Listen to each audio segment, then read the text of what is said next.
नीतीश कुमार फिर सीएम बनेंगे और सम्राट चौधरी सीएम की कुर्सी से हटाए जाएंगे। जेडीयू नीतीश कुमार की पार्टी अपनी ताकत दिखा रही है, 85 एमएलए और 12 सांसदों के। अब नीतीश कुमार अड़ गए हैं। मोदी 3 दिन से लगातार जब नीतीश को बुला रहे हैं, पीएम दफ्तर के अंदर बैठक चल रहा है, नीतीश कुमार बैठे हुए हैं दिल्ली में, पार्लियामेंट चल ही रहा है, तो दिल्ली में ही है, राज्यसभा सांसद है। अब सोच रहे हैं कि दिल्ली से जाए तो सीएम की कुर्सी लेके जाए। अब पीएम की कुर्सी तो मिलेगी नहीं डिप्टी पीएम की, क्योंकि सरकार बचेगी कि नहीं बचेगी यही गारंटी नहीं है। लेकिन नीतीश कुमार ने जो नाच नचाया है इस वक्त, मोदी की सांसें अटकने लगी। तीनों दिन बैठक में कहा जा रहा है नीतीश ने झुकने का नाम नहीं लिया और नरेंद्र मोदी को पानी पिला दिया। यह दिखा दिया नरेंद्र मोदी को कि बिहारी क्या होता है, और बिहारी के चक्कर में पड़ गए तो कैसे घन चक्कर बन जाओगे। गुजरात नहीं है भैया, बिहार है, उल्टे पांव गुजरात चले जाओगे। और कहा कि सीएम की कुर्सी वापस कीजिए। अब ऐसे में सम्राट चौधरी सीएम बने हैं भारतीय जनता पार्टी के। अब नीतीश कुमार के इस तेवर के बाद तो जेडीयू के नेता हमलावर हो गए भारतीय जनता पार्टी पर। बयानबाजियां, एक से एक बयानबाजियां, सम्राट चौधरी की सांसें अटकने लग गई। अब जब अटक गई और नीतीश अब अड़ गए हैं कि सीएम की कुर्सी वापस कीजिए, इसका मतलब कि सम्राट चौधरी हटाए भी जाएंगे और मोदी से समर्थन वापस भी लिए जाएंगे। अब ललन सिंह के बयान वायरल हो रहे हैं कि ललन सिंह ने कहा था कि कुछ भारतीय जनता पार्टी ने कहा था, तभी उन्होंने कहा था, और ज्यादा दिन की बात भी नहीं है, अभी तो 1-1.5 महीने की बात है। ललन सिंह ने कहा कि भाजपा गलतफहमी में न रहे, नीतीश कुमार के समर्थन से ही बिहार और दिल्ली की सरकार चल रही है। जिस दिन नीतीश कुमार घूम गए, सरकार पलट जाएगी। लगता है वह दिन आ गया, क्योंकि इसलिए भी कि चंद्रबाबू नायडू ने भी गहरी चाल चल दिया है मोदी सरकार के खिलाफ। एक तो चंद्रबाबू नायडू साउथ से आते हैं और डिलिमिटेशन बिल का साउथ विरोध कर रहा है।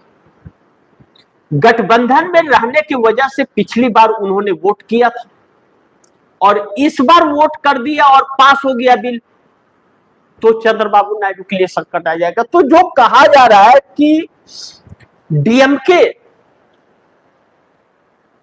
जो डिलिमिटेशन बिल पर हाथ खींच रही है, पहले समझौते के लिए तैयार हो गई थी, फिर बाद में पीछे हट गए। चंद्रबाबू नायडू का भी इसमें हाथ है कि चंद्रबाबू नायडू ने कहा कि अगर मैं कुछ नहीं बोल पा रहा हूं तो आप तो सरकार में नहीं हो, तो आप टीम चला रहे थे, हमें भी आपने बुलाया था, तो फिर अब क्यों समर्थन कर रहे हो?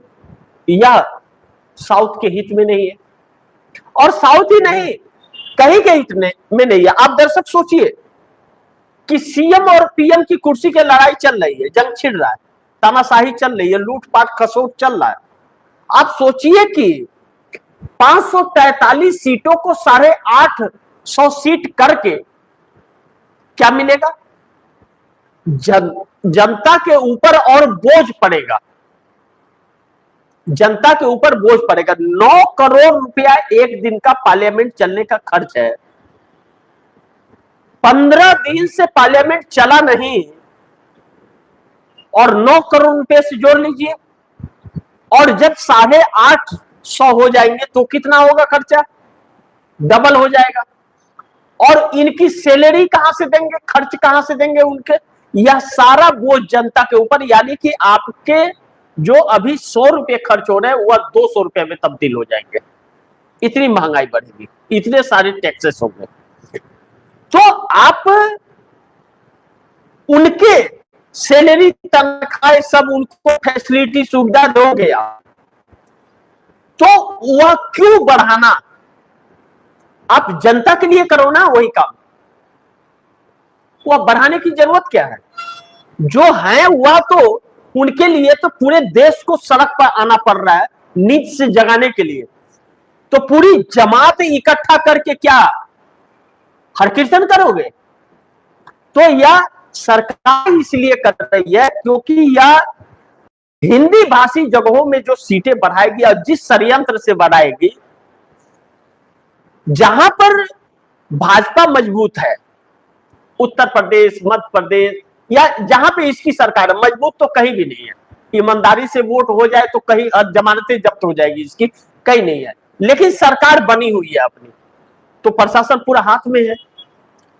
तो फिर जहां इसको वोट मिल जाता है वहां एक सीट को 2 सीट कर देगी कि 2 सीट इसे मिल जाए, और जहां पर यह हारती है वो 2 सीट को 1 सीट कर देगी, यानी कि वो बड़ा कर देगी, ये छोटा छोटा कर देगी।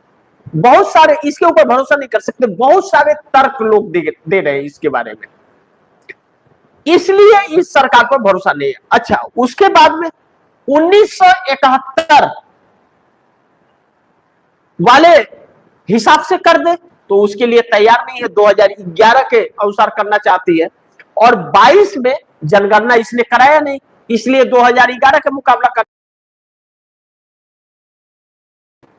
अगर इस सेशन में बिल पड़ेगा तो उससे यह सरकार करेगी नहीं, क्योंकि उससे इसके मंशा पूरा नहीं होंगे, इसलिए यह जल्दबाजी में है। कोशिश टीएमसी को चाहे उद्धव ठाकरे को यूं ही नहीं तोड़ा, बहुत गहरी साजिश से। तो अब ऐसे में एक तरफ बिहार के अंदर नीतीश कुमार अड़ गए सीएम बनने के लिए सम्राट चौधरी को हटा करके, और जेडीयू नीतीश कुमार की पार्टी अपनी ताकत दिखा रही है। दूसरी तरफ चंद्रबाबू नायडू सरकार के खिलाफ ही अंदर अंदर चल रहे हैं। तीसरा कि भारतीय जनता पार्टी के लोग ही अब इनके साथ खड़े नहीं हो रहे हैं, और जो ब्यूरोक्रेसी की रिपोर्ट आ रही है वह रिपोर्ट यह कह रही है कि भारतीय जनता पार्टी के अंदर ही भगदड़ मचने वाला है, बहुत बड़ी बगावत होने वाली है, और जनता पूरी तरह से इनके खिलाफ। अब जैसे हर बात पर छात्र खड़े हो जा रहे हैं, जेनजी खड़ा हो जा रहा है, जेन अल्फा खड़ा हो जा रहा है, यानी कि 2 पीढ़ी इस देश की सरकार के खिलाफ है, जो आने वाले वक्त का भविष्य है। और मोदी क्या है? अतीत, और वह बच्चे भविष्य। यही बात तो गांधी कह रहे थे। तो फिर अब आरएसएस जो कोशिश किया था, और आरएसएस की कोशिश भी नाकामयाब हो गई, तो आरएसएस थोड़ा जल्दी सबक ले लिया कि 1-2 दिन में ही पलटी मार गया। पहले एंटी नेशनल कह दिया, बाद में टोपी वाला अलग तरह के कर दिया, लेकिन बाद में जब अक्ल आया, जब राहुल का देख करके सब कोई उसका कॉपी करना चाह रहा, कभी केजरीवाल करना चाह रहे, कभी मोदी करना चाह रहे, कभी कोई करना चाह रहे, लेकिन कॉपी तो कॉपी होता है, ओरिजिनलिटी तो आएगी नहीं।